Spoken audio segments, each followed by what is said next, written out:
Bayang-bayang Kirana, bagi Aris, dunia seolah berhenti berputar di hari Kirana.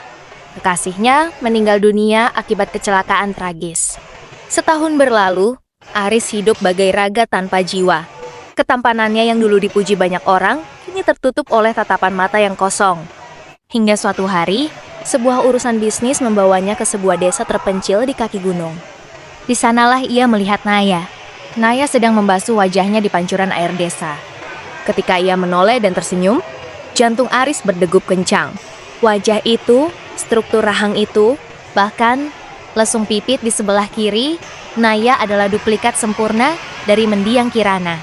Tanpa berpikir panjang, Aris menggunakan segala cara dan pesonanya untuk mendekati keluarga Naya.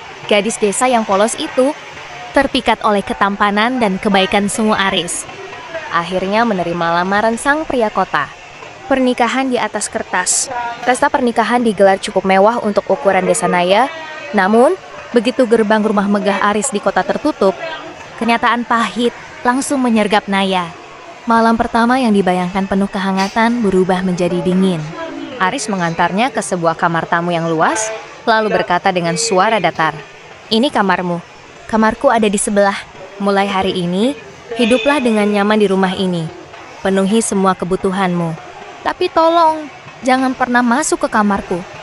Naya yang lugu awalnya mengira Aris hanya butuh waktu untuk beradaptasi. Namun, bulan berganti bulan dan 1 tahun pun berlalu.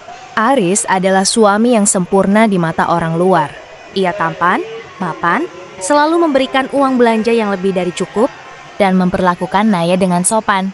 Namun ia tidak pernah menyentuh Naya, tidak sekalipun. Setiap kali Aris menatap Naya, tatapannya penuh kerinduan yang mendalam, namun sedetik kemudian berubah menjadi rasa bersalah yang teramat sangat. Aris memuja wajah Naya, tapi ia sadar wanita di hadapannya bukanlah Kirananya. Menyentuh Naya terasa seperti mengkhianati mendiang kekasihnya, sekaligus membohongi diri sendiri. Titik jenuh sang wanita desa. 2 tahun hidup dalam kesepian di tengah kemewahan membuat batin Naya terkoyak. Ia bukan pajangan rumah. Ia adalah seorang istri yang merindukan kehangatan, pelukan, dan validasi bahwa dirinya diinginkan. Puncaknya terjadi malam itu. Naya tidak sengaja menemukan sebuah kamar rahasia yang pintunya sedikit terbuka. Di dalamnya, terpajang foto-foto seorang wanita yang sangat mirip dengannya, namun dengan gaya pakaian modern dan senyum yang berbeda. Di bawah foto itu tertulis nama, Kirana. Seketika teka-teki 2 tahun ini terjawab. Air mata Naya tumpah.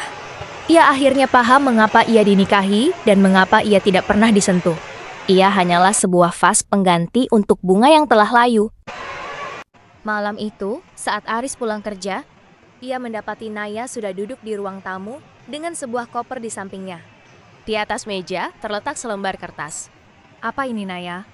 tanya Aris, menatap surat gugatan cerai tersebut dengan dahi berkerut. Naya berdiri, menatap langsung ke mata pria tampan yang selama 2 tahun ini menjadi suaminya. Tidak ada amarah di matanya, hanya ada kelelahan yang luar biasa. "Aku minta cerai, Mas," ucap Naya lirih namun tegas. "Kenapa? Apa ada fasilitas yang kurang? Aku bisa belikan apa saja yang kamu mau," ujar Aris. Mulai panik karena menyadari ia akan kehilangan bayangan, Kirana. Naya tersenyum pahit, air matanya menetes. "Mas Aris, aku ini Naya. Aku wanita dari desa, bukan Kiranamu yang sudah tiada. 2 tahun aku bertahan, berharap ketulusanku bisa membuka hatimu. Tapi aku sadar, secantik apapun wajahku mirip dengannya, di matamu, aku hanyalah hantu." Naya melangkah mendekat, menatap wajah tampan suaminya untuk terakhir kali. "Terima kasih atas rumah mewah ini, tapi aku ingin pulang ke desaku. Aku ingin menikah dengan pria yang menyentuhku karena mencintai jiwaku, bukan karena aku mirip dengan masa lalunya. Lepaskan aku, Mas. Dan tolong, lepaskan juga dirimu dari masa lalu." Aris terpaku, lidahnya mendadak keluar. Ia hanya bisa berdiri mematung saat melihat Naya melangkah keluar dari rumahnya, membawa pergi separuh wajah yang ia puja, dan meninggalkan Aris sendirian dalam kehampaan yang sesungguhnya.